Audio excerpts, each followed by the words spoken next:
everybody, and welcome to today's live. I'm Chef AJ, and this is where I go live at least once a day, as long as we have the sheltering in place, to bring you really interesting people and to create a sense of community. So thank you so much for being here. I really appreciate it. And if you can share this broadcast with people that might benefit, I'd also appreciate it very much. And please be sure, if you make a comment or ask a question, always tell us where you're from, because that's how we've been connecting people during these broadcasts. So today, my guest was one of the most popular speakers in the recent Truth About Weight Loss Summit, because he really told the truth about essential fatty acids and whether or not we need to eat nuts to survive and thrive.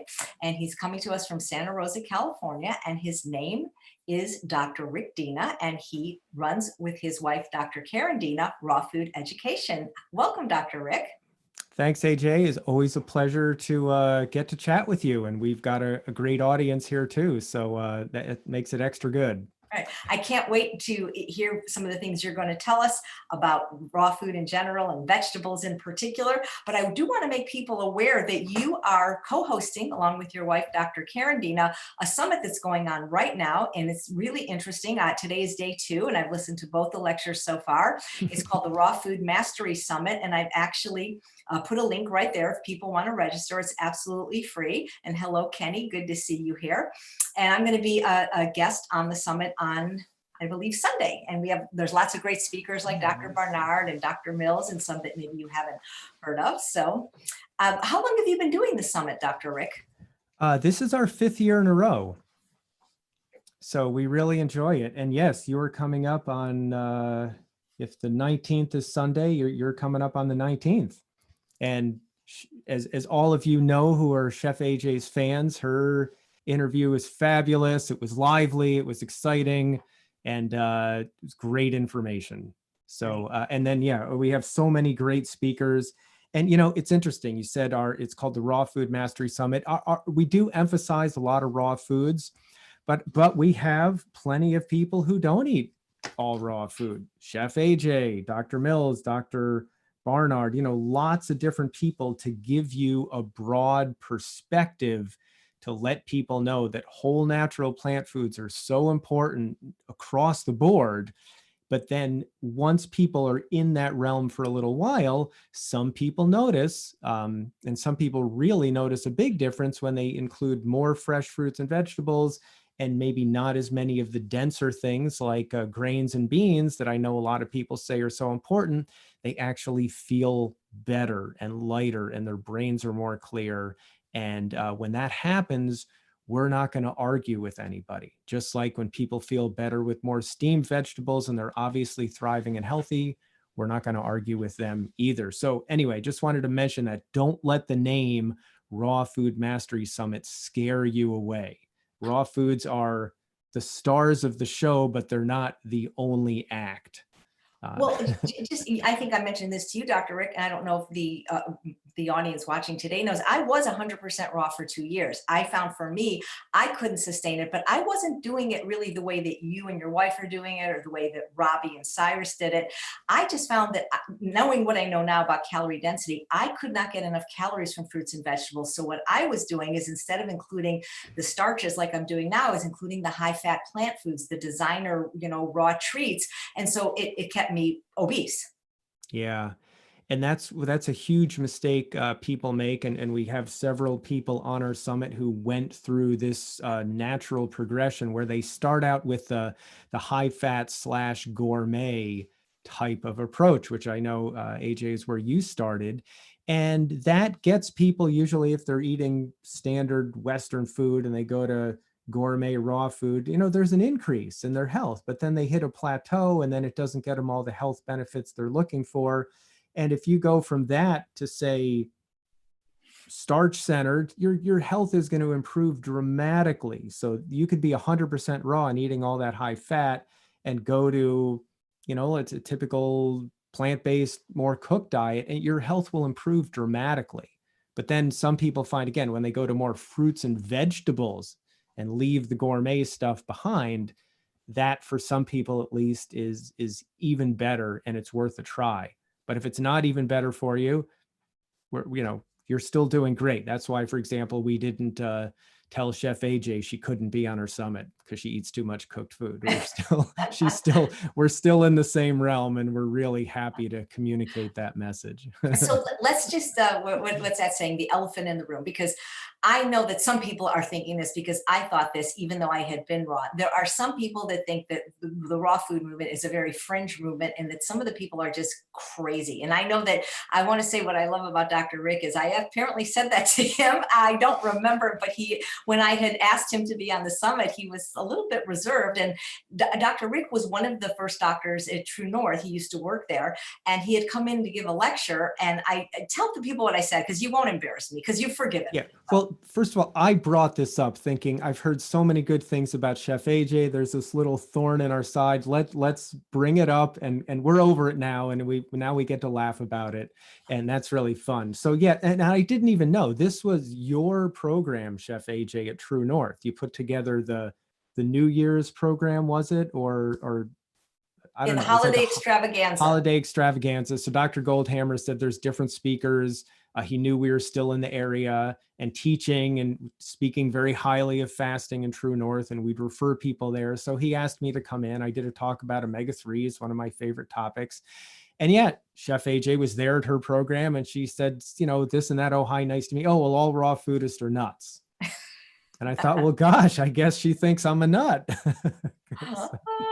But if you just changed one word in there to some raw foodists are nuts, and I know this is kind of judgmental, but I would agree with that statement. And it's sort of like this. Anytime, let's say, here's the societal norms are in the middle, and anytime you go out to the fringes of anything, including diet, you tend to find fringe people in the fringe movements.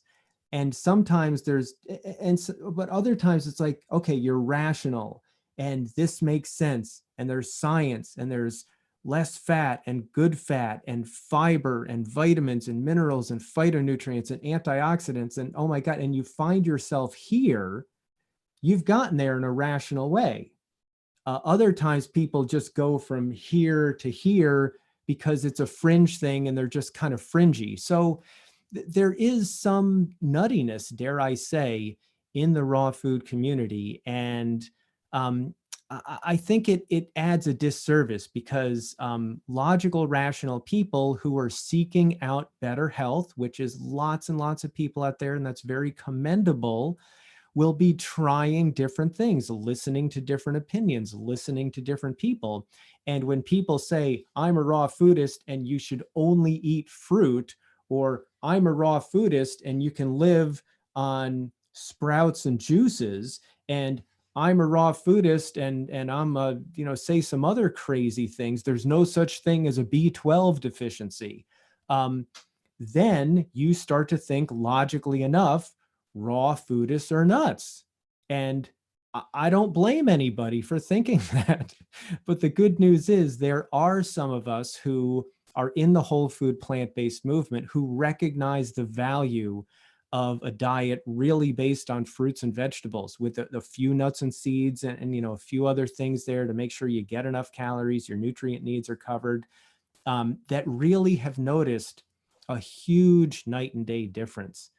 I'll give you one example. My wife, Dr. Karin Dina. So she was chronically fatigued in her college years. And she was introduced to the book Diet for New America, classic, so many of you know about. And she went vegan, and her fatigue started to improve a little bit.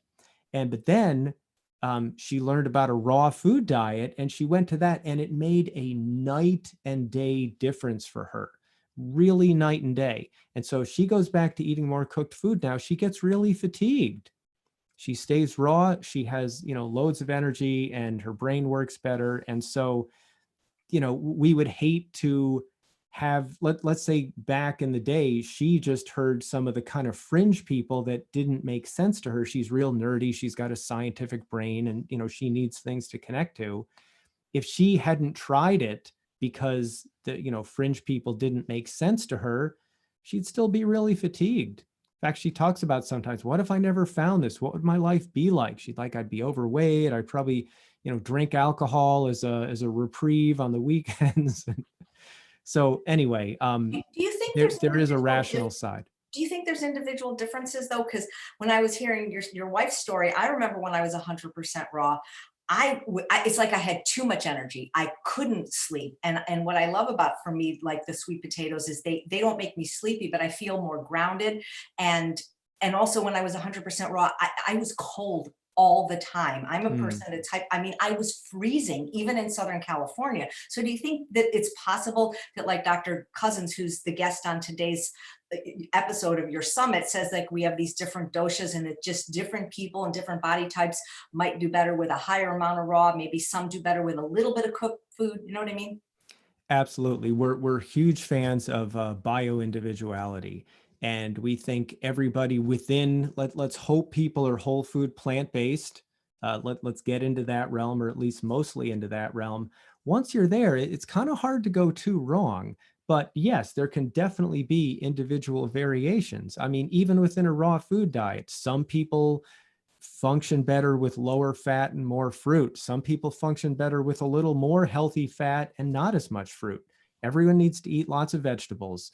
And some people function better with some cooked foods, some steamed vegetables and some starches in their diet. And if that works better for them and helps them get more calories, and that keeps them warm and helps them feel grounded and stable, we're not going to argue with anybody. So absolutely, like the way we teach is we teach the basic principles, and then from there, there's plenty of room for individual variation. No one has to feel like they're in jail. No one has to feel deprived. Everyone's allowed to figure out their best path and get to experience excellent health. And that's just so much more inclusive, and it's so much more friendly too. The fringe raw food people argue with each other. The fringe vegans argue with each other. And it's like, wow, we're into peace and everyone getting along, and we're arguing and we're angry, and that doesn't help our health. So yeah, so we're yeah, AJ, big fans of everyone finding their own path. That's great. So when I went to the Optimum Health Institute, that's when I was first introduced to the raw food diet. And I didn't know what the place was. I actually had a diagnosis of precancerous polyps, and I was going there because I thought it was a spa, and it was like $8.95 a week, and it was really cheap. And I was going there to just kind of get away and think. I had no idea I was going to learn what I was going to learn or become raw for a couple of years. But one of the things the doctors and the nurses said there, and you can tell me if this is true, because it is a place that serves only raw food. They said that there are certain foods that actually are better to be cooked. That, for example, they said that like when you cook your greens, you get more lutein available. When you cook your carrots and sweet potatoes, there's more carotenoids, and with tomatoes, lycopene. So is it true that there's some things that you get better nutritional profile if you will lightly cook them? That's an extensive topic. One of the disadvantages of my wife and I teaching together is she's done more research on that than I have, but I can speak to that. So I know a famous doctor put out a video a few years ago talking about the Gießen study in Germany, where people who ate more raw food didn't really have higher beta carotene levels. And that's what the headline said. Now, when you look into that further, you find that 74% of the so-called raw food group were actually omnivores. They weren't even on totally whole food plant-based diets. Now, we've made some webinars about where do you get your nutrients, and beta carotene comes up. I've tested my beta carotene levels, my wife's beta carotene levels. John Kohler, who you can still listen to his interview, it was he came yesterday. He was on yesterday, but I think they're all available for either 48 or 72 hours. We all have super high, way above the reference range beta carotene levels, and so the thinking that I don't know, when you get into the science of it, it doesn't really hold up. And I know most of the plant-based doctors take this position. And in my respectful opinion, even though I don't dislike them and disagreements are okay, my wife and I don't agree with everything for each other. We still love each other and we're still happily married. But I think a lot of them are just repeating the rhetoric that they've heard, and they haven't really investigated really, really thoroughly. And if they spent an hour with me, they would be convinced afterwards. I could show them our case histories and talk about some of the research and look into it more in depth. So beta carotene and lycopene, you don't have to cook for lycopene.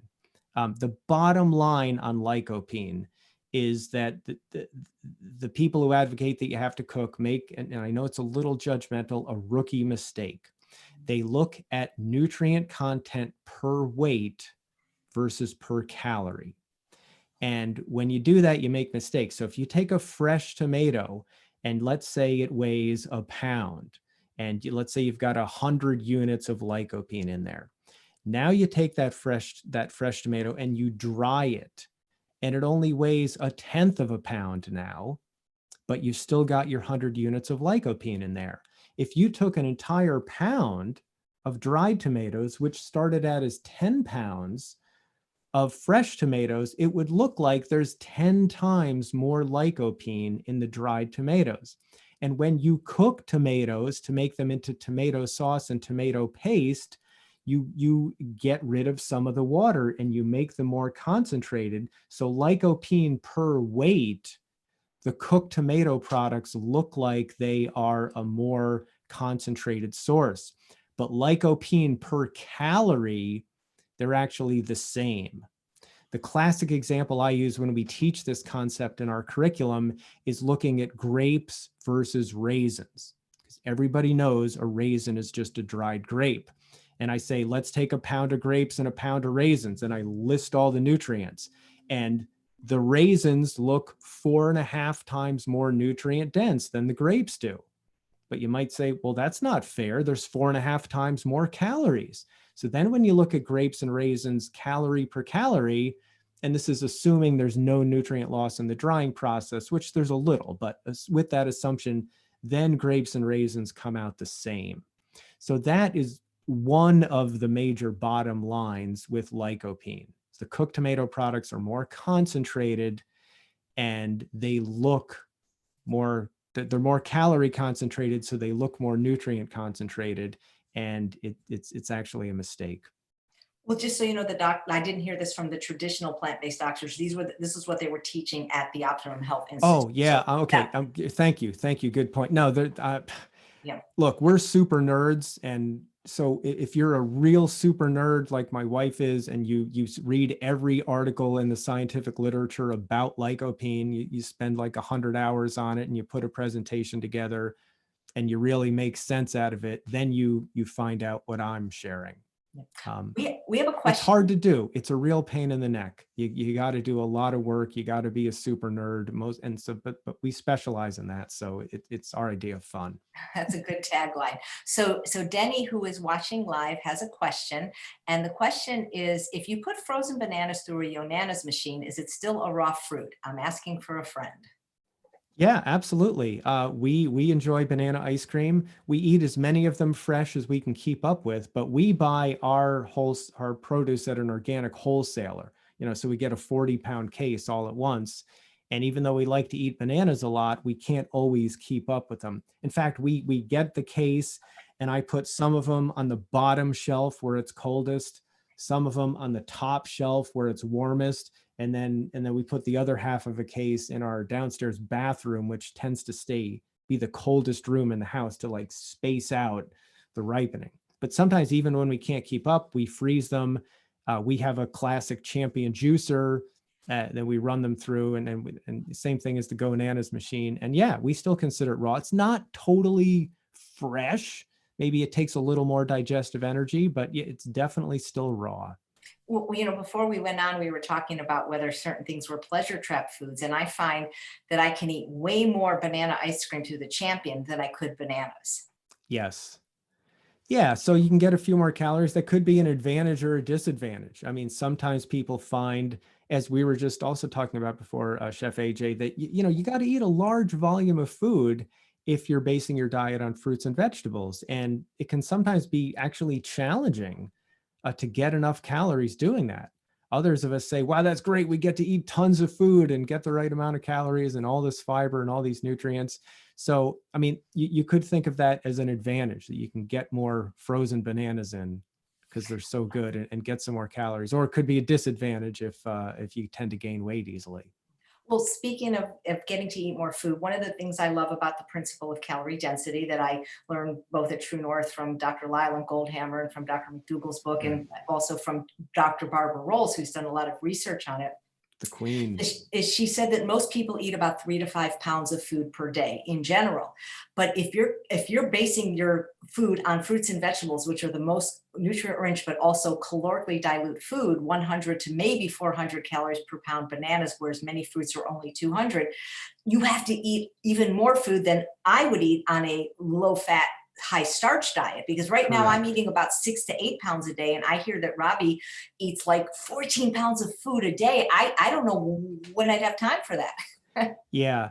Well, so yeah, on our upcoming, so we've known Robbie for years. He's been on, I think, all of our summits. But in the upcoming one, yes, we ask him how much food he eats, and I think he said 13 pounds. He encouraged me to weigh my food. I don't think I'd ever done it before. I came out with 10.4 pounds the day that I weighed the food. And yeah, you got to eat quite a bit. And I know sometimes when Robbie and Cyrus have interviewed me for their summits, we're on Zoom like Chef AJ and I are now, and you set it to whoever's speaking, that window shows up.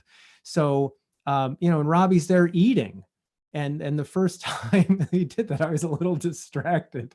But it's so to give an example, you do have to eat a lot, and they were probably interviewing lots of people, so he had to get some eating in during his interview, people speaking. But if you don't mind eating a lot and you notice how good you feel, it's worth the effort, just like so many things. But yeah. And now you can eat more bananas, right? They're more dense. You can eat a little bit more fat. So I eat about 15 to 20 or so percentage of my calories from fat. If I were eating more cooked food, the percentage goes down because the starches are more calorie dense than the fruits and vegetables. So I add a few nuts and seeds to get the calorie density enough so I can eat 10 pounds a day instead of 15. And 10 pounds is already quite a challenge. And that's about as much time as I have, and, still have a job and teach our students and all that stuff. So, yeah. So yes, you do make a good point. And there's nothing wrong with adding a little more calorie density to make it work for you. What about people that have had gastric bypass? Because they can barely even eat the diet I recommend. I mean, I can't even imagine them going 100% raw at this point. Now, I've worked with a very few people who have had that procedure done, and I kind of had to think on my feet. One thing I mentioned to them, so first of all, just getting enough nutrients is a challenge. I mean, they know that going in, even with conventional concentrated food, that's going to be a challenge. One thing I mentioned to them is to regularly make green vegetable juices, because the volume decreases and you can drink the juice, and they're super nutrient dense, especially when there's plenty of greens in there, like a whole head of something green like kale or collards or chard. And you got to add some cucumber and some celery and some carrot to make it tasty. But if it's still heavily green, you drink that, it's super nutritious. And without the fiber there, they're going to absorb it. It's not going to get stuck in their intestines or take up too much room. So that, I think, is a helpful strategy for the nutrient part of it. But then for the calorie part, yeah, they're not going to eat 10 pounds of food a day. They're not going to eat a 2 or 3 pound salad and 6 pounds of apples to get all their calories. So starches there are going to be helpful. A little bit higher fat, if that works for them, lipid wise, blood sugar wise, etc., can make some sense. So, but yeah, they're going to need, their overall calorie density of their diet is going to have to be higher than somebody who hasn't had that procedure. And so definitely some challenges there. Right. Because, Dr. Lau, even though I do eat the starches, I can't eat legumes. So the highest thing I can eat or that I choose to eat, are the grains at 500 calories a pound. But Dr. Lau figured out my average calorie density is 300 calories a pound. So that's why I need about 6 to 7 pounds of food a day. Colin has a question. Eating so much and so often, how does it affect digestion? Oh, if that's really individual. For me, it works great. I mean, for example, here's something that I eat about one. This is an extra big head, right? So I eat about half of one of these a day. If this was a normal medium head, I mean, this is raw cauliflower. I love raw cauliflower. I eat about a head a day. Many people do not digest that well. So I don't advocate that for everybody. If you happen to be a little fringe, but still rational like me, and you like raw cauliflower, go for it. So if it digests well for you, great. If not, nothing wrong with steaming it. So for example, I can't eat much raw broccoli. I don't enjoy it. It's chalky and coarse and it's just not that good, but I steam it up. Oh my gosh, it's delicious. Sometimes they even add steamed broccoli to a raw salad to make kind of a warm salad. And it's fantastic. And you can actually I can eat 3 to 4 times more steamed broccoli compared to raw broccoli. And even though there's a tiny bit of nutrient loss from the heating, depending on the method you use, um, you come out way ahead nutrient wise because it's easier to digest mechanically. So anyway, and most people, whether you're switching to a whole food plant-based diet initially, or then, maybe going further and eating more raw foods, you have to go about it gradually. And part of the reason for that is to let your digestive system become accustomed to higher fiber and a higher volume of food, including the microbiome that we all talk about these days, that certain types of prebiotic fiber that are found in whole natural plant foods feed different probiotic organisms. And you need some of those for proper digestion. They don't just show up the first time you eat a piece of cauliflower, that they build up over time. So, take it individually. And if you want to try more raw, I would just go gradually, go lighter, go to lighter things, steamed vegetables, more fruits and vegetables, then, fewer steamed vegetables, more salads, and just build up gradually and see how you do and see how you feel. So when I cook vegetables, I sometimes do roast them in air frying, but for the most part, I'm steaming them. But I'm steaming them in water, and I always drink the water. So am I really losing anything? You're not losing any minerals. So the mineral loss from cooking, those minerals go in the water. And unless you're at the surface of the sun or there's a nuclear explosion, you can't actually destroy minerals from normal cooking temperatures. So yeah, if you drink that water, you're getting those minerals. You do lose some of the water-soluble vitamins like vitamin C. There is some nutrient loss there, even from a little bit of heat like steaming. But the thing is, if you have a huge amount of vitamin C and then you lose a little bit from steaming, you still have a great abundance of it. And, you're not going to get scurvy or not have enough antioxidant power in your body as a result. So it's still fantastic. I would say let's say this is the spectrum of whole natural plant foods. And most processed foods and a lot of animal foods are, down at my feet. Okay. So once we're into this realm, here's my general model for the nutrient density of raw vegetables. And you got to watch carefully to see what's going to happen when I steam them. You might come down here. You're still way up at the top. And if you're basing your diet on these kind of foods, you're still super nutrient rich. Absolutely. So we have a couple of questions.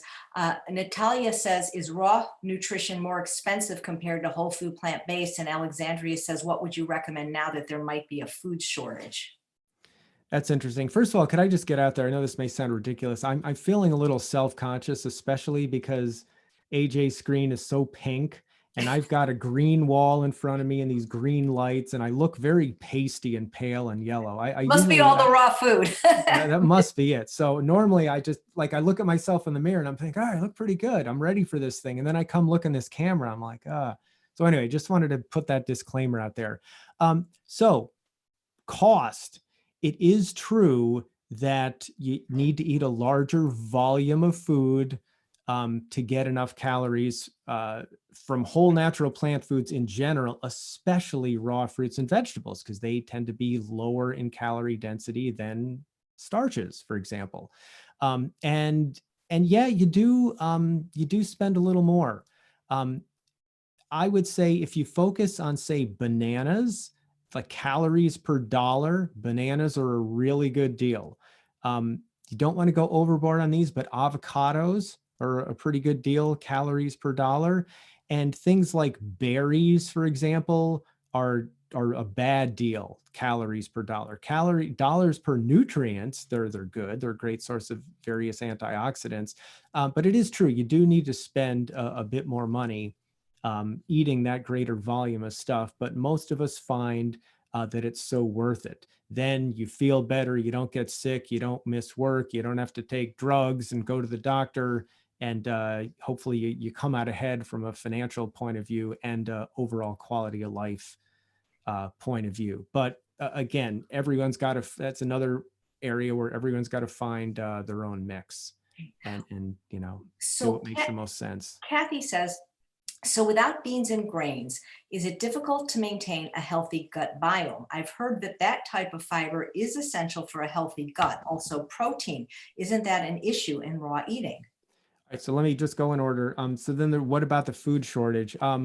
It seems that people are buying up all the processed food that's going to last because they're figuring they can't go out for a few weeks, and they're actually leaving the produce. I just read an article just before coming on here that asparagus is now $2 a pound instead of $3 a pound because a lot of it's grown in Mexico and it's difficult to get to Europe because of transportation and stuff that's shutting down because people are staying at home. And so now there's a lot of it in the US and the price is lower. We're admittedly a little bit out of touch with what's going on in the retail stores because we, for about the last 8 years or so, purchased the majority of our produce from an organic wholesale produce supplier down in San Francisco, where we're about an hour north of, and they deliver to True North and to health food stores and to other places. So, and actually we've been good customers of theirs for a long time. So they were grandfathered in on some stuff there, but Costco still has produce and Whole Foods does. You just keep your social distancing when you go out. So anyway, that's my input there. So grains and beans. So yes, this comes up all the time. All right, so I mentioned about grapes versus raisins. If you look at raisins, they look a lot more nutrient dense per weight, but per calorie, they're just the same. If anything, you might lose a little bit in the drying process, and grapes are more nutrient dense than raisins per calorie. So this actually came up a couple of months ago and so we have a curriculum called Mastering Raw Food Nutrition. And again, don't let the raw food in there scare you away. The foundation of the course is whole, natural, plant-based nutrition, but then we emphasize fruits and vegetables. And we have these conference calls each week. And so one of our students brought this up because they had just read about it in a new book that one of the plant-based doctors came out with recently. And it said exactly this.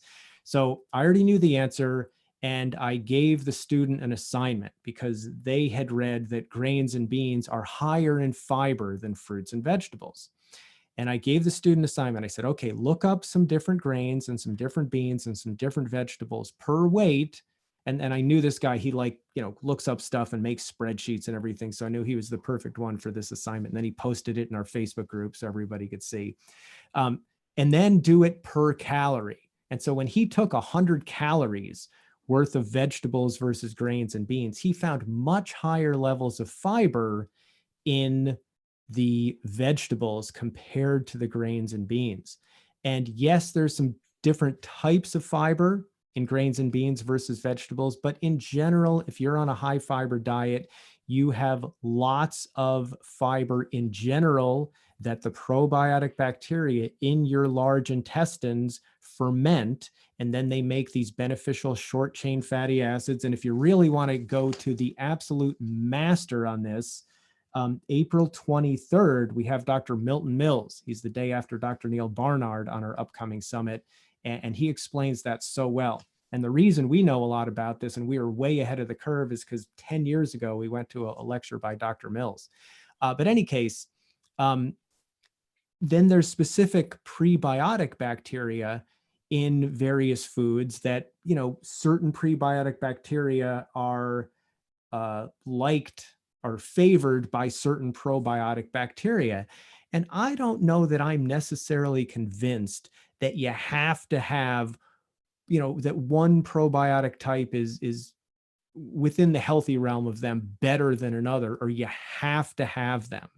It's kind of like saying, do you have to, or if you don't eat oranges, are you going to be deficient in vitamin C? Well, how about if you eat some lettuce? You can get vitamin C in there. How about my cauliflower? There's about 500 or 600 milligrams of vitamin C in here. How about red peppers? They're an even better source. So I don't necessarily subscribe to that you have to have grains and beans in order to have a healthy microbiome. Because if that were the case, I'm not against grains or beans. We eat them occasionally, but in a typical month, I don't eat any grains or beans. And if I look at things like, my bowel movements, my digestive health, all that stuff works extremely well. And if you look at the benefits of the short chain fatty acids that these probiotic bacteria make, they decrease inflammation, they help you regulate blood sugar, etc. I know all my numbers for those things are really good. So I don't think I'm missing out. So again, not against grains and beans, but I think you can live perfectly healthfully without them. And I know in my case, when I start eating more of them, especially when they're cooked, I go from an A+ with extra credit in terms of how I feel to an A-.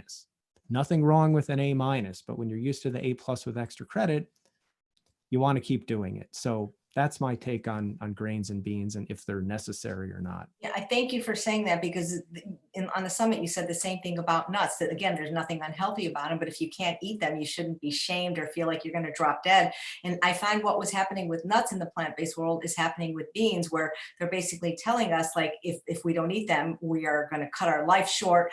And, it's like bean shaming and grain shaming. I haven't eaten legumes in 6 years, and that includes even sugar snap peas and green beans, not because I don't love them. I just can't, no matter what I do. But we're made to feel like there's something wrong with us if we don't go to extraordinary lengths to learn how to eat a food that clearly doesn't work for our body. Because, for example, Debbie's saying, my husband is having difficulty with beans. Do you have any suggestions to overcome the gas? And Colin says, well, what about sprouting the beans? Sure, soaking, sprouting, and first, and then steaming or boiling them helps. But if they still don't digest well, I mean, really, I think you can be perfectly healthy without them. You mentioned nuts and seeds. I mean, sure, some of them are excellent omega-3 sources. But I mean, for example, on your summit, AJ, when you interviewed me, we looked at your fatty acid profile, including your omega-3 levels, and they looked really good. Because you might not eat exactly this. This is red romaine, but AJ has loads of green vegetables in her diet, and green vegetables, not if you eat a piece of iceberg on top of your cheeseburger, but when you eat, real quantities of them, like a few pounds a day, they are excellent sources of omega-3s. So you don't have to necessarily eat nuts and seeds if you're covered that way, and you can test and see where you are. So another thing that comes up is there's low-fat raw vegans, and then there's low-fat plant-based vegans. They generally want your percentage of calories from fat around 10% or so. I eat 15, 20, maybe some days 20 something percent of my calories from fat. And a lot of people are going to say, oh, that's horrible. You're going to get heart disease. You're going to be insulin resistant. And, no, those things haven't happened to me. And actually, a few nuts and seeds helps give me a little extra calorie density. So I'm not quite as burdened, if you will, by eating, piles and piles of fruits and vegetables. So I eat a lot of those, few nuts and seeds. Occasionally we sprout some lentils or something and always enjoy them, but that's, a few times a year. And for me and for my wife, that diet works really well. And if other people eat a little more, a little less fat, a little more cooked food, a little less cooked food, a little more fruit, a little less, if you're in the whole food plant-based realm, you're eating the right amount of calories, you're covering your nutrient needs, you're not overeating, it's hard to go wrong. Absolutely. So if you've just joined us, I'm talking to Dr. Rick Dina. He is the co-host of the Raw Food Mastery Summit that's going on right now. Today is day 2, but it's not too late to sign up. It's absolutely free. So what's the difference between raw food and living food? And should we be eat both? Good question. So raw food just means like it hasn't been cooked, right? Like, so this cauliflower is raw. If I steamed it, which I do sometimes, by the way, and really enjoy it, then it's cooked. It's not necessarily living. usually when somebody refers to living food, they're talking generally about sprouts, something that's actually growing and alive. So if you pick some figs right off your tree, they could be considered a living food. If it's 3 days later, they're not quite living anymore. They've been off the tree for a while. They're just raw. But if you grow some alfalfa sprouts, some sunflower sprouts, or whatever else, and they're actually growing, that's usually what's considered to be a living food. So Great. they're fairly interchangeable, but a little bit distinct. Thank you. So, again, I never want to I'm not the kind of host that wants to disrespect my guests, but I'm just saying what I've heard, like from even people that I very admire, like Dr. McDougall, when he Bring it talks about on. there's never been a population of people that have lived on raw food. They'd be too weak. And he says they would rape the women and, beat up the men. So, I mean, has there ever been a population of people that have lived on raw food? I don't know. Again, that's an area my wife has our whole history of human food choices section in there. And she looks at the competing theories of, was it starches or meat or fruit that made our brain grow, and, what human populations ate. So I don't know if there is, but I don't know that there's an all vegan, all starch population out there either. Our ancestors were opportunistic omnivores. And, I think considering what our ancestors ate, it should be considered when we are deciding what to eat. But it should not be the end all be all. So none of our ancestors had the internet and had Zoom meetings. Does that mean we should not be here and we shouldn't be educating people online? So I'm not sure, but if given that I feel the best eating the way I do, largely raw, I'm not completely raw, I don't really care what our ancestors did or didn't do. I'm going to do what makes the most sense for me in 2020. And I'm going to have a roof over my head, but I am going to get outside and exercise. Our ancestors had to do that to survive. For us, it's voluntary, but it's important. I'm going to try to make connections with people, even though we don't live in groups like we did as our ancestors. Even something like this is fun, connecting with people. I'm going to do all the healthy things I can, given the world that we live in today. And I don't know, I tell you what, I've been a raw foodist for 33 years, and my wife has been all that time, and no one's come and knocked on our door and broken down our door and said, hey dude, I heard you're raw. You must be weak. You must be deficient in protein. I'm going to come beat you up and rape your wife. Oh, That to me is, I have so much respect for Dr. McDougall. He's one of my huge mentors, but on that particular point, I respectfully disagree. It's 2020. We have police. It's just, it's a silly argument. okay. I just wanted to hear your take on it. Colin Yeah. says, if you believe in the Bible, they were all raw foodists. Are you familiar with the book Catching Fire by Rangam?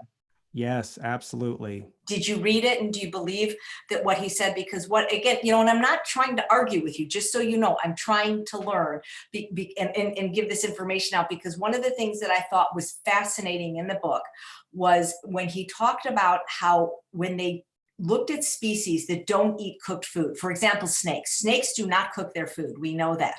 But when they offered the snakes the choice of the food cooked or raw, they preferred it cooked. And it has something to do with caloric density. I'm not sure, but what do you make of some of the things in his book? Yeah, so I haven't read the book cover to cover. I've heard of him. Heard him speak about it and familiar with that.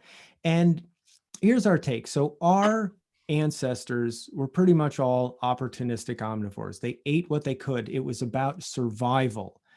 There were certain areas in Africa where, it's a tropical jungle, then it's a desert, going over thousands of years, then it floods. And in a constantly changing environment, we had to utilize our brains to be creative. Humans are very ingenious when we have to be. We had to figure out how to survive. That's what it was about. In today's world, we have many more options, which is great. So eating meat was one of the things we did in an environment of scarcity to get enough calories, right? We know you're a True North fan, AJ, to get enough to eat and not get eaten.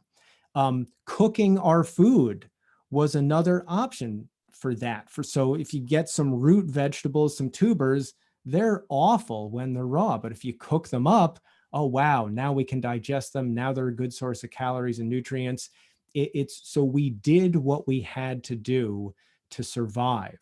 But again, that doesn't dictate what we have to do today. Oh, here's a good analogy I came up. So back when I was in between third and fourth grade, my mom and dad and brother and I went out to Arizona. My grandparents had retired there. They had a VW camper. So we borrowed their camper and we, drove all around, saw the Grand Canyon, the Painted Desert, the Petrified Forest, went to Four Corners, did all that fun stuff. And this was back in the, mid 70s. And there were times when, for any of you who remember the Roadrunner cartoons, when there's just, a road out there in the middle of the desert, and we would go an hour and not see another car. And I remember one time we were getting low on gas, but there was a town coming up, and we get to the town and it was a general store on one side and a gas station on the other. And the town was closed that day. We're like, oh my gosh, we're really running low on gas. So we were camping, and my dad took some of the Coleman fuel, to run the lantern and the stove, and he put it in the gas tank. But he didn't wait till the gas was too low. He figured it could, mix in there and it would run the camper. And that worked. That gave us enough gas to get to the next gas station. Okay, so because that was really important at that time, and the Coleman fuel then was like meat or cooked food in the past, does that mean that the next time I drive down to San Francisco to buy wholesale produce, that I should put Coleman fuel in the car? And I'm going to say no. Regular unleaded gas runs the car better than Coleman fuel does. So just because we had to make certain choices when we were limited in the past does not dictate that that's the best choice today when we have better options. So I'm just really clear on that. Just because snakes do something doesn't mean that dictates what I have to do. Just because some famous doctor's rhetoric says this, that, and the other thing, you have to do it this way. I mean, if my wife started eating, she eats some cooked food, don't get me wrong, but if she started eating it every day, she gets really fatigued again. And then she always says it reminds her why she eats mostly raw. That experience is much more important than anybody else's argument about what we should or shouldn't do. Right, but most people aren't I don't know what the word is. If Dr. X says that, they take it like gospel, like Gospel. dogma. So I Well, want to read a nice comment though to you by Katie. Despite the pale green tinge you have today, you look awesome. And we have Mark thank you. Huberman watching, and Mark says, I did just fine for the first 32 years of my life on a 100% raw food diet. Oh my God, that is so awesome. Mark, I haven't seen you in years, but I get those, Hygiene Society emails once a month or so. So Mark ran the American Natural Hygiene Society, now called the National Health Association, although it's been a long time since the name switch. Still seems new to me, for so many years. And I think you still do, Mark. Just honored to have you listening, Mark. Hello, and, best to you and to Wanda and to your family. And hope all is well, and thank you for tuning in. Really honored to have you here. Right. Heidi asks, as a whole food plant-based healthy eater who eats lots of veggies, lots and lots of veggies, do I need to be concerned about oxalates?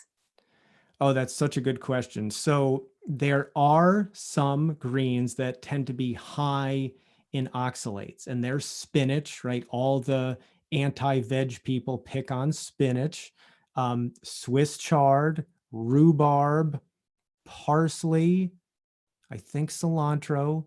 Those are the major high oxalate greens.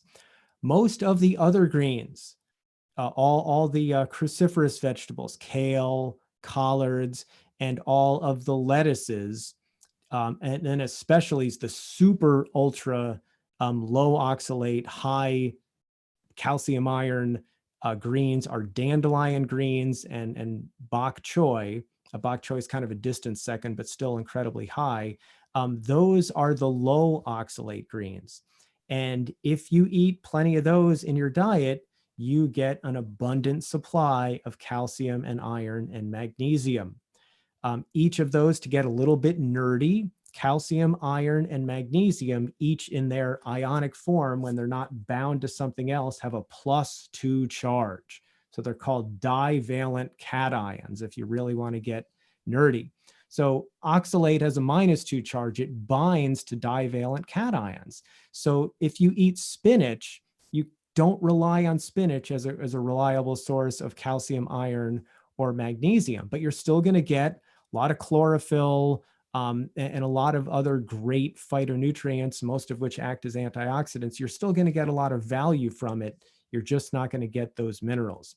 So when people talk about rotating your greens, that's part of the equation. There is, don't only eat spinach, because you could act. And I've actually met with some people who I've consulted with who eat a lot of fruit. Spinach is their main green, and I've actually found that they're iron deficient.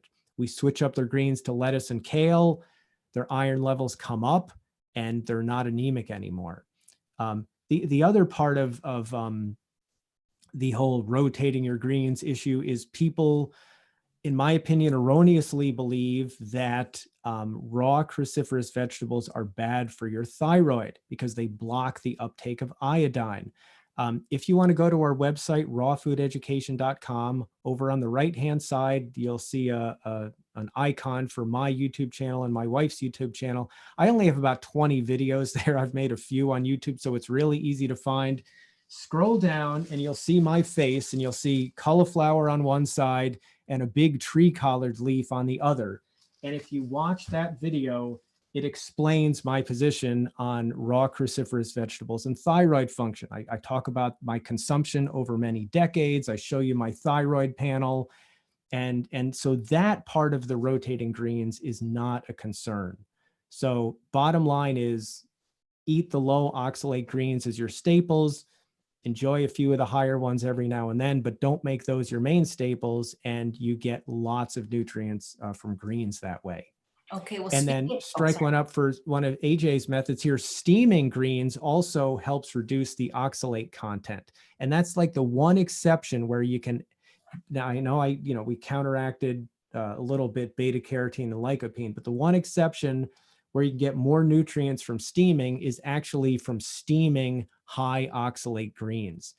The heat breaks down the oxalate and allows those minerals to be utilized. So you get more iron from steamed spinach than you do from raw spinach. thank you. So if you were joining us just now in progress, this is Dr. Rick Dina, who is co-hosting the Raw Food Mastery Summit. I just gave a link so you can sign up. It's absolutely free, because Christine says, I've been watching the Raw Food Mastery Summit. The interviews have been great. I'm looking forward to your interview. Thank you so much. And so we have a question here from Paula, Dr. Rick, because you were talking about greens. She says, there are those like me that can't eat much in the way of greens. Maybe a half a cup of arugula or 2 spears of asparagus is the best I can do. So in other words, she's wondering if that's okay. I'm guessing, because I mean, that's like not very much. That's like almost negligible, isn't it? Yeah. So, of course, you'd have to look at the rest of your diet to determine its healthfulness. Everything's along a spectrum. For optimal health, though, I really think you want to get more greens in there. So I don't know if you just came in recently or you've been there a while. So I mentioned, like, for example, if someone's eating more greens, more fruits and vegetables in general, you want to go gradually to let your digestive system adapt. And hopefully you can get several cups per day in there, ideally a pound or so of vegetables. But one thing, so steaming is helpful, okay, because it tends to be easier mechanically to digest steamed vegetables versus raw ones. Blending is helpful. If you blend up some oranges and a couple bananas and maybe some frozen fruit, some berries or something, and you throw some kale leaves or lettuce leaves or arugula, sounds like you like, it gives it that spicy peanut butter taste, to a blender, that can make it easier to consume greens also. And then there's always juicing. Straight greens are not very good juiced because they're just too strong and bitter. But when you add some cucumber, celery, and or carrot to the mix, that can allow you to get more greens in there as well. Sometimes I make a big batch of green juice. I make several quarts of it. And then we have We have our jars with the vacuum seal lids. We just got like a vacuum sealer thing. A thing goes over it, and then there's the thing that sucks out the air. And then our juices, I pour several of these in and then put them in the fridge, and they last several days. So I would encourage you to use one or all of those methods: juicing, blending, steaming, So to she get some did a more follow greens up in. to her question saying kidney problems, so low oxalates and on warfarin, so vitamin K is the issue. But I've heard other Got doctors it. say you adjust you don't adjust your diet to your medicine, you adjust your medicine to your diet. Well, I agree with that, but there's a caution. So for oxalates and kidney function, you want to choose the low oxalate greens, the kale and the collards, the cruciferous family. Broccoli is great as well, and all the lettuces tend to be really good. But on warfarin, that gets a lot more challenging. The primary reason that they say no greens is because it's difficult when you're eating some greens someday, fewer the next, more the day after. It's very difficult to regulate that and take the right amount of warfarin and have your blood viscosity stay in the zone that it's supposed to stay in. So they just figure if you don't have any greens and you keep it to zero, your vitamin K intake really low, it's easier to regulate. But I agree with you, Chef AJ, about, adjust your medicine to your diet, not the other way around. But the caution there is you have to be very, very consistent from day to day. Because if you're not consistent, then, the medication is going to be off. And of course, you don't want your blood to get too thick if someone's had a heart valve replacement or something like that, or there can be consequences that, and there's really serious consequences if your blood gets too thin. You start to hemorrhage. That's horrible. So Absolutely. And if please your don't take, greens, yeah, even though we have doctors on, please don't take these broadcasts as a substitute for medical advice. that's super general advice. You can't take it as specific advice. Right. And especially because we have a question from Callie about bloating, and, maybe Dr. Rick can address it in general, but, I recommend seeing one of the plant-based GI doctors like Dr. Will B, the Gut MD, or Dr. Angie Sadeghi. And we now have Lori Marvis doing telemedicine, and Dr. Barnard Center. So again, this is, please don't take this as medical advice for you, because Dr. Rick is not your doctor. Paula says she chooses the least amounts of meds possible to keep her vitamin K intake to 909 micrograms a day. We have actually another question about blood. This is from Rithvik. He says, do you recommend any specific version of an omega-3 test? I know you like the Omega Quant test, which uses a dried blood spot sample and analyzes red blood cells, but have you ever heard of a new test offered by Quest Diagnostics called Omega Check, which uses whole blood as a sample and analyzes the percentage of whole blood comprised of DHA, EPA, and DPA, or something like one of my glasses. Yeah, maybe DPA. That's the one right before Yeah. DHA, in between EPA and DHA. So I am familiar with that. I mean, I've had an account with Quest for many years. They're not, them and LabCorp, the two major labs in the US. I tend to favor the tests like Omega Quant, where they look at the fatty acid profile of the red blood cell membranes. And the reason for that is it's another consistency issue. If you are really like deficient in omega-3 fats for a while, but then let's say, don't recommend this, but let's say you drink a bunch of flax oil for a couple of days, and then you go to the lab, your bloodstream is going to be loaded with omega-3s. But then a couple of days later, if you stop doing that, it will have much lower levels. So depending on what your diet's been in maybe the week prior, the blood tests where they, like Quest you mentioned, where they measure what's floating through the bloodstream, is going to only reflect what you've eaten in the last few days. If you eat very consistently, then that's not a problem. And that test is perfectly good.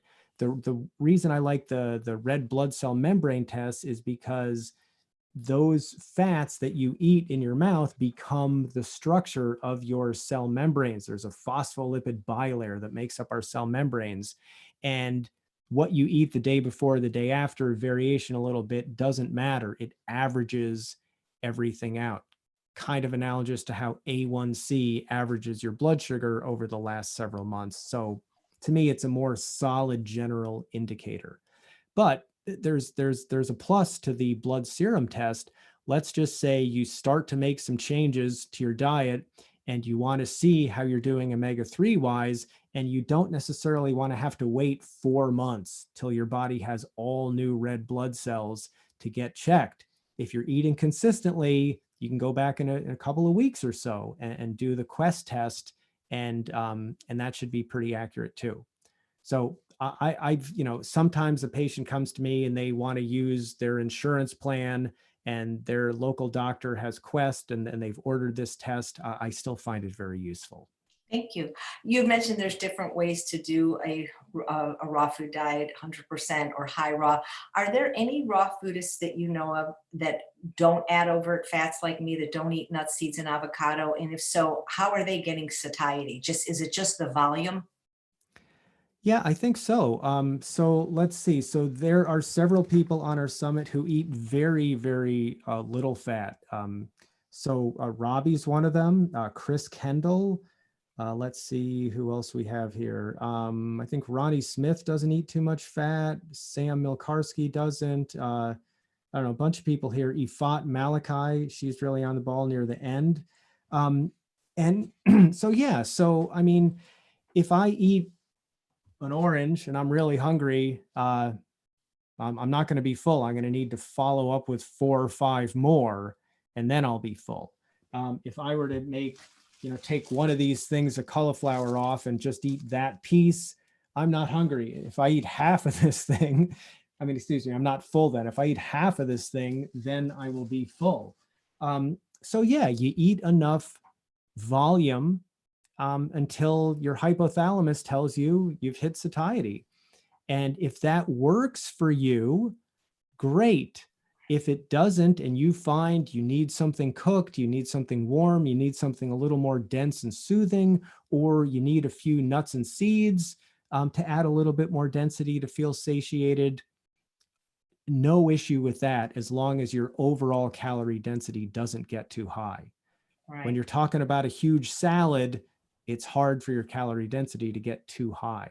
So what my wife and I do typically in the evening is we'll have, so lately I've been putting like one head about this size of lettuce in the salad, and then another head of our green romaine, the batch we got there, those heads are double to triple this size. So we got one of each of those. It's about 1.5 pounds of lettuce, a few zucchinis, some cauliflower, and then we make a dressing that's vegetable based with a few nuts and seeds. So classic one we put a bunch of celery, a little bit of zucchini, and some fresh lemon juice in the blender. So that's all a large volume of vegetables. And then we add a little bit of chia and a little bit of fresh walnut to that, and then blend that up, and that makes it a little bit thicker. And then we pour that over our salad. So we've got a lot of vegetables and a little bit of fat, but that little bit of fat adds a few more calories, creates a little bit more satiety, and that's great. And then I might eat a few apples later on in the evening if I'm hungry. If I made a lighter dressing without fat, then instead of a few more apples later, I might make some banana ice cream to because I haven't had as many calories at dinner, I'll be hungry later. And so you just kind of experiment a little bit. Don't be afraid to eat large volumes of food. I know you teach that, Chef AJ, and a lot of us plant-based educators do. Don't be afraid to eat large volumes. And if it's within your digestive capacity and you feel good, great. Yeah, I'm finding the more I teach this, it's the people that eat the largest volumes of food that tend to be the leanest, assuming it's the right foods, It's true. It really is true, because we get to fill ourselves up with all our favorite foods, and we feel good, we enjoy it, and it's sustainable. Yeah, we've talked to people who say things like, "Oh, I could never eat a salad that big," and we're like, "Yeah, you're not going to make it." And then a few years later, we see them on Facebook or something, and now they're keto or paleo, and yeah, you got to get the volume in. I call this the never-ending trough. And I find for me with salads, if I chop them finely, with my little ulu blade and my Holland bowl mill, I can eat twice as much salad that way. I've noticed that too. Sometimes I'll take my lettuce and put it in the Cuisinart with the S blade and pulse it a little. And then, yeah, it doesn't take up so much room. You add some dressing and it's denser and it's kind of fun. That's another good strategy. Yep, Pulsing a absolutely. little bit and yeah, chopping up. Now you live in Santa Rosa, and I find it very cold up there. And Colin is saying I find raw foods hard to eat on cold days. So how do you are you allowed to drink tea or something? Because I would be very cold if I couldn't have something warm inside of me. Yeah. So you don't, there's nothing that says in my book, you have to eat only raw food to be healthy. I mean, we like having a good working relationship with Chef AJ, even though she's not all raw, you know. And for example, with Cyrus and Robbie of Mastering Diabetes, who were, you know, mutual both friends with, Cyrus was 100% raw for 14 years. Robbie still is 100% raw. And for the first couple of years that Cyrus started introducing some cooked food into his diet, I asked each of them independently on our summit, so Robbie, what do you think of Cyrus now? You can tell me, don't worry, he's not in here. Isn't he lame? He's eating cooked food now. I mean, can you guys still work together? Is there conflict? And, you know, I asked Cyrus the same thing. And, you know, of course, they both laughed and said, no, we're not that stringent about it. So similarly here, I mean, I steam some cauliflower every now and then. I love steamed kale added to salads. Sometimes it's nice and warm and soothing, and there's absolutely nothing wrong with that. Other days, most of the time, I just feel better eating more raw, and there's nothing wrong with that either. So, you know, don't put yourself in jail. Don't put yourself in a box. Do what works for you, and you know, I wouldn't, me personally, when I start steaming a lot of potatoes and grains, that just starts to get dense. I start to feel bogged down. I don't always regulate those things well. I tend to overeat on them. But steamed vegetables for me, I totally regulate well. They're warm and soothing, and I see no issue with those. So Yeah. maybe that'll work for you too. I think I just love sequencing. For me, that was really the answer. It wasn't about avoiding the starches, but it was just learning the way that Dr. Goldhammer taught us to eat, which was having, you know, a huge raw salad, like a pound of salad, and then a huge serving of steamed greens. And then if we had room, we had some starch. Yes, and I love that too. We teach sequencing as well. That's one of the key parts of calorie density, because by the time you get to the denser stuff, you're already good and full. You're less likely to overeat on it if you even need it at all. Yeah, it's brilliant. Absolutely. So Pat has a question. Why? I don't know. You know, Pat can be a boy or a girl, so I apologize. Pat says, "Can you please ask why my omega-6 is so high when I eat no overt fats?" Oh boy. Okay, so it depends on the test. In the blood, like the Quest test, they're measuring the absolute amount of fat of each type of fat, so omega-6 per unit of blood. In the blood spot tests, or the other ones where they're looking at the profile of the fat in your red blood cell membranes, they look at each specific fatty acid as a percentage of the total fat that makes up your cell membranes. So if you're not eating any overt fat and you are high in omega-6s, wow, how could that happen? I don't usually see that in people who eat a lot of vegetables. On fruit and vegetable based diets where there's a lot of green vegetables, usually we see pretty low omega-6 and pretty high omega-3. So I would need to know more to know exactly why that is occurring. If somebody eats only fruit, then they tend to be low in both omega-3 and omega-6. They usually wouldn't be high in omega-6. So yeah, and there's different omega-6s. There's linoleic acid, there's gamma linolenic acid, there's arachidonic acid, and sometimes you have to look at each of those individually to know the whole picture. So Do you do private yeah. consults at all? I do, yeah. So if somebody goes to rawfoodconsulting.com, they can schedule a time to speak with me and set up an individual consult, and that's where we go over lab work. You know, I make recommendations based on your history and your individual preferences and your lab work and all those types of things to try to get things dialed in for people. Great. I just put the link in. I typed it in. And I have the link to the summit. And talk a little bit about what raw food education is. Yeah, so that's the name of our, we have one big product in raw food education. It's a 12-month online course called Mastering Raw Food Nutrition. And we've been teaching this basic curriculum for almost 15 years now. It's been continuously updated during that time. Um, and we're going to start to have some other educational programs as well, some shorter ones for people to give an idea of how we teach. So it's what we named our business, Raw Food Education. Nice. There's a nice comment here from Wesley. I saw you and your wife do a talk several years ago at the Raw Natural Hygiene. That was great. So Oh very my nice. God, that's in Connecticut with Kurt Griffing. Yeah. That is so cool. So Kurt's coming up on when's he coming up? April 28th. We got him interviewed on our summit. Yeah, that's so fun. Yeah. That was in Connecticut, in central Connecticut. Heidi says, thank you for this wonderful interview. What do you think of spirulina and barley grass juice powder? Okay, a fan of both of them. Spirulina, it tastes good. If people are, in fact, on our conference call this morning, one of our students says that her a really athletic coworker of hers gives her a hard time for not getting enough protein on her plant-based diet. And we said, if you want everything to add up on chronometer and all that, and you're not quite doing it, a little bit of spirulina goes a long way because it's 65% protein and it doesn't have a lot of harmful acid forming things in there. So it's not going to tend to throw you out of balance like other sources of isolated protein do, or animal protein tends to do. And then there's a lot of good minerals and other good phytonutrients in there. We don't consume it regularly, but we're not against it. We think it's good stuff. So barley grass juice powder. I'm more of a fan of products that include some whole leaf barley in there as well. Fiber is important, and I think that's really good. So we know that there's Daily Green Boost, and I've met with Jamie. He's a really good guy who runs the company. We think very highly of the product.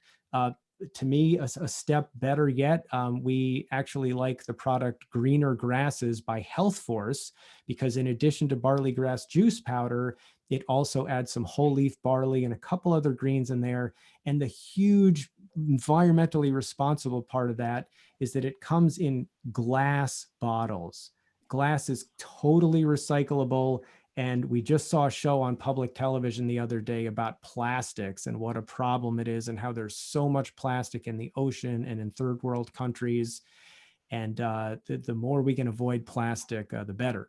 But no matter how you slice it, adding some deeper greens into your diet, like barley, whether it's the whole leaf barley or the barley grass juice powder, we're fans of. In fact, the other day, I made a smoothie of some fresh bananas that were nice and ripe. You got to shake the blender to get them to blended. I added some frozen bananas, a little bit of chia seed, and then a little bit of greener grasses, the barley powder there. And it makes it taste really malty. And I loved malts when I was a kid, and I ate regular ice cream. So I think it's great stuff. And by the way, for the person, no, sorry. If you're having digestive, so I was thinking back, it doesn't help in terms of regulating vitamin K, like we talked about that. Like you still have to be consistent there. But if you're somebody who is having difficulty initially digesting large quantities of greens, and it's tough to eat salads like the size AJ and I do, some of those green powders added to smoothies or whatever can be a really helpful way to get some more greens in your diet without troubling your digestive system. Nice, because Laura says she doesn't have enough stomach acid. She takes HCl caps. So do you have any suggestions? Oh boy. So that's just in general. Yeah. So, okay. So that can get a little bit more complicated. And it's another one of those things where it's very difficult for me to have that tiny bit of information out of context and say, Yeah. just do this and everything's Right. No, perfect. that's why we can't. That's why they should, if No, they're really interested, they should really book a right. consult. But Because having said that, as a disclaimer and just giving some general knowledge, hydrochloric acid is made by the parietal cells in the stomach. They also make intrinsic factor that we need to utilize vitamin B12 most effectively. And sometimes for various stresses, not sleeping, stress, coffee, whatever, those parietal cells can their function can get diminished, and then you don't produce enough hydrochloric acid. To me, the solution is not to take HCl tablets for the rest of your life, but what somebody might do is take HCl, and if you know the protocol, you take them at the beginning of the meal, and you can't take too much, otherwise you get a bunch of heartburn and stuff. But you can try that with your meals for a couple of weeks. And then what that does is then your body, just because your body's always regulating things and detecting what's there and producing what it needs to and changing levels, when your body detects that there's enough hydrochloric acid in your stomach, then it tells the parietal cells they can just relax because you have enough there. If you don't take the HCl and your parietal cells are compromised and they're trying to keep up, and you make them try to keep making hydrochloric acid, that can just wear them out further. So sometimes taking HCl supplements for a couple of weeks can allow your parietal cells to get a rest. And hopefully then after a few weeks or so, when you stop taking the HCl, now that your parietal cells got a rest, they can start producing adequate amounts of hydrochloric acid again. And then you can be free from hydrochloric acid supplements after that. So that's the basic model intention that I usually have going into those situations. But of course, there's a lot of specifics to hash out there as well. Nice. Kathy says the green powders taste bad to her. Do you have a brand that you would recommend? Well, Health Force Greener Grasses is my favorite. That same company makes some other ones like Vitamineral Green is just not as tasty. That's kind of like if you're like, yeah, man, I want to go for it and be as green as possible. That's a great product. But Greener Grasses or Daily Green Boost, sometimes people like that as much because it's the juice powder and there's not as much fiber in there. It's maybe kind of like eating a cashew as opposed to a walnut. It's a little, softer. So I think the barley juice things are probably, I could probably think of some others, but off the top of my head, I think that's a good place to start. They're just nice and tasty and not bitter and pretty enjoyable. Great. Robin says, do you have to adjust a raw food diet to meet nutrition needs as you age, say over the age of 60? Well, let's see. So no matter what age you are, you want to make sure that you get an adequate amount of nutrients and, get enough fiber and cover your needs. And but let me think. I think as we become older, and I'm getting into, I'm into my 50s here, so getting into middle age. And I've noticed, for example, I don't make as many big smoothies with lots of bananas in them as I used to. I'll eat apples throughout the day because they're lower in calorie density, and my metabolism isn't as fast as it used to be. So as people get older and their metabolism slows down, but you still, of course, need to eat plenty of nutrients, it becomes even more important to choose foods that are really nutrient dense. So low in calorie density and high in nutrient density. The good news is if you're accustomed to basing your diet on fruits and vegetables and other nutrient dense whole natural plant foods, your needs are going to be covered as you get older, as your metabolism slows down a little bit, because your nutrient density is still really high. So that with that as a basic model, and you should be in good shape. And by meaningful quantities of vegetables, we mean like, a couple of pounds or so of vegetables per day is really a good idea if you really, really want to be as nutrient dense as possible. And a fun way to see how you're doing is go to Cronometer, no H, CRONOMETER.com. You can sign up for a free account. You can also sign up to pay a pretty minimal amount to get the advanced features in there. And you can put in all the food that you eat each day, and it'll give you readouts of all the key nutrients there and how you did on those nutrients. And there's a few extra things you got to take into account there, a few nuances, but that can give you a really, really good idea of if your diet is meeting your nutrient needs or not. And it can be really fun also to put some different foods in and take some different foods out and then see how your nutrient levels change. It's extremely educational also. Nice. Katie wants to know, are raw sweet potatoes okay to eat? I've seen them spiralized at the Whole Foods salad bar. Yeah, I think so. Probably, I don't know that I eat an entire bowl of them, but yeah, you see them spiralize. Sometimes people blend them up or pulse or, put them in the S blade and make it as part of a pie with, some dates and some other stuff in there. So I haven't had personally a lot of experience with that. So I would say bottom line is yes, but in relatively limited quantities. I don't think raw sweet potatoes are super digestible. Thanks. So Pat wants to know, what else do you eat during the day other than your salad? Oh, so it's my basic model is fruit and maybe some greens during the day, giant salad at night with a few nuts and seeds in there in the dressing. So we get mixing and matching in terms of calorie density principles in there. And then it's usually, some fruit later on in the evening if I'm hungry again. So it's, mostly fruit, giant salad every day. So here's a typical day for me. I'll wake up. I'm usually not hungry right away. So I don't always eat in the morning. I tend to go out on a run or get a workout in midday. I might eat when I get back. Lately, I've just been eating apples. I'll cut up some apples and have them here at my desk while I'm working. And I might eat 6, 8, 10 apples throughout the afternoon. And sometimes I'll make a smoothie and I'll put some greens in there, sometimes not. And then usually about an hour or so before dinner, I'll take some cauliflower, usually like a head. This is about a double size head. And I'll dip it in the dressing that we have left over from last night. That's kind of a pre-salad vegetable small meal snack. And then we have our giant salad in the evening. I should have brought my big bowl. It's about 12 inches wide and 8 inches tall. And that's pretty full of lettuce and zucchini and maybe carrots and some other greens. And a dressing like the one I mentioned earlier.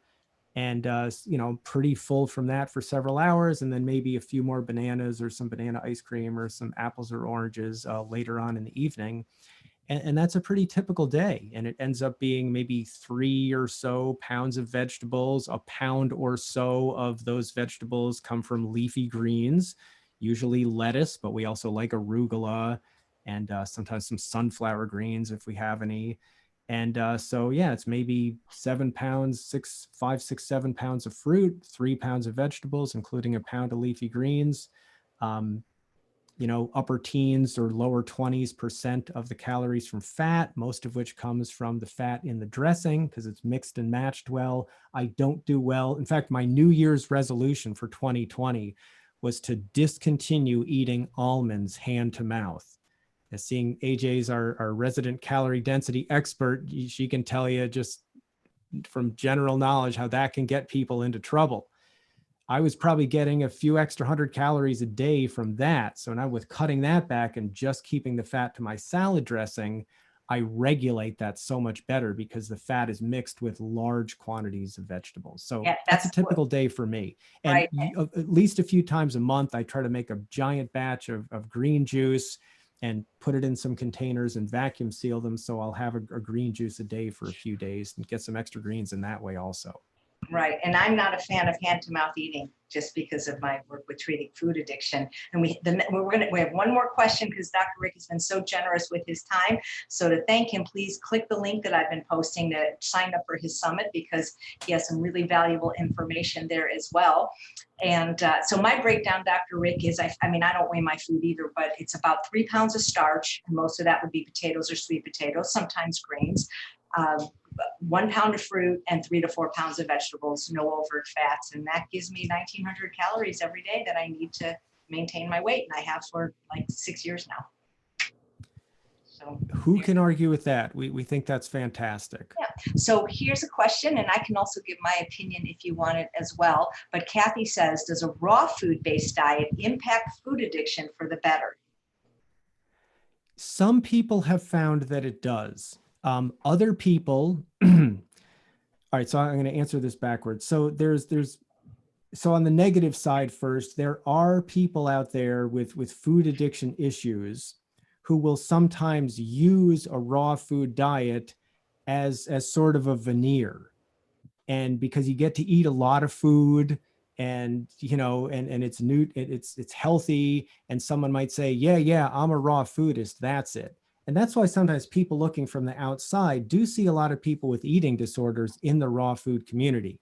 It's not that raw food causes an eating disorder, but when people have had, some challenges throughout their life and they end up with an eating disorder, and I'm not judging that, I've had my share of challenges in life as well.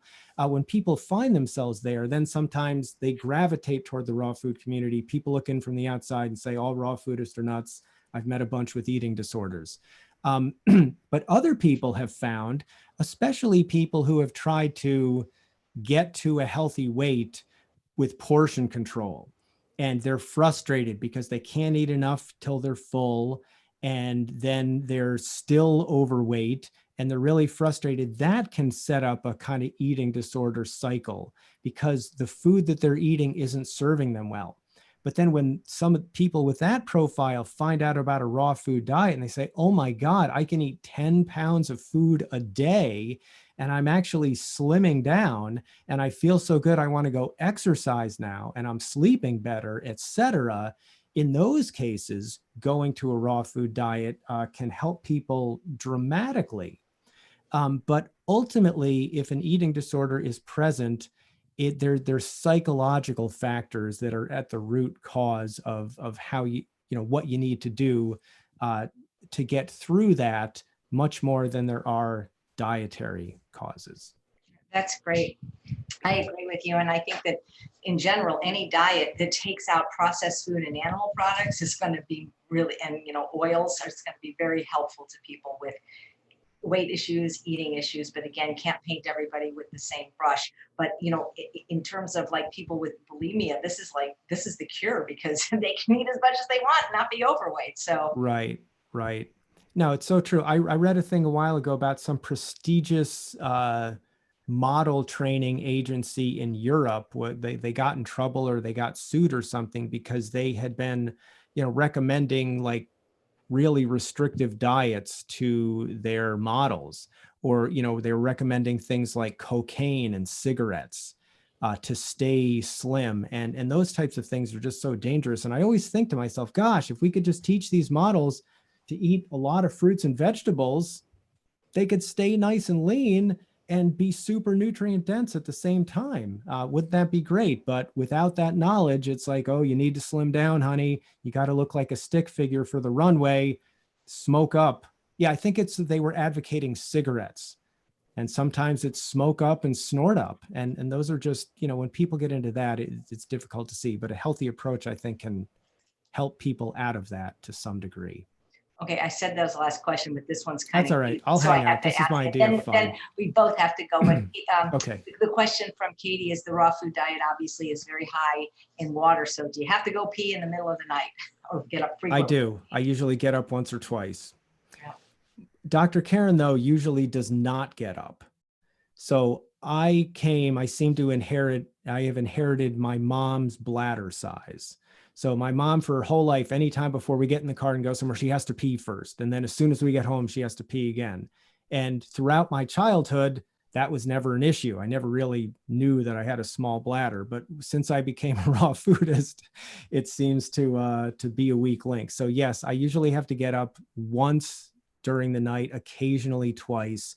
Luckily, I go right back to sleep, and that's not a problem, except when I am water fasting, which I don't want to sound hypocritical here. I don't recommend people do at home, but I do it at home because I'm uniquely qualified. I spent 4 years supervising hundreds of fasting patients, and I'm near True North. My wife has a doctorate degree. She did a summer internship there, all that. So during those times, I do sleep through the night. But with normal eating, yeah. In fact, as soon as we're done with this call, I'm going to go make a pit stop because there's plenty of water in my system. That's great. I'll just read the last comment because it's so nice from Lori. He is so informative, authoritative, yet easy to listen to. His tone is so friendly and compassionate. His delivery is so refreshing. Well, then sign up for the summit because then you can hear his compassionate tone every day. If you'd like a consult, we gave you that link. If you'd like to take a year-long course with him, you can. What I really like about Dr. Rick is we we don't eat the same diet, but what I like about him is the same thing I like about Kathy Hester as a chef. We don't eat the same, but he's inclusive to everyone, and he'll work with you. And what I really love about him is he doesn't say, you got to eat beans, you got to eat nuts, you got to eat oatmeal and fruit for breakfast or you're going to drop dead. Because you'll see that there is not really a one size fits all. It's a whole food plant. I think everybody that I talk to agrees. Whole food, plant-based, no oil, minimal or no sugar and salt. And then you can adjust the amount of raw to cook based on your unique needs and preferences. But everybody's saying we got to eat more fruits and vegetables, especially greens, by any greens necessary, whether you cook them, blend them, juice them, eat them raw. We don't care. But unless you're like me and Dr. Rick eating like 4 pounds a day, you're probably not eating enough vegetables. Would you agree? I don't know that you need 4 pounds. I'd say a minimum of 2. Everyone Well, that's should why go I for say 2 4, pounds. because if I say I eat 2, then they'll think they can eat like a half a pound. So Oh, I see. agree. They need at least 2, but like. Well, if you and I are eating 4, everyone should go for at least 2. Exactly. That sounds fair. So amen to everything you said, Chef AJ. Couldn't have said it better. All right. Well, I hope to see you guys on the summit. Thank you so much, Dr. Rick. And I hope to have you again next year on the Truth About Weight Loss Summit. Maybe you'll have even more information on omega-3s that'll blow us away. I'd be honored. Thanks so much, everybody. Take care. Bye.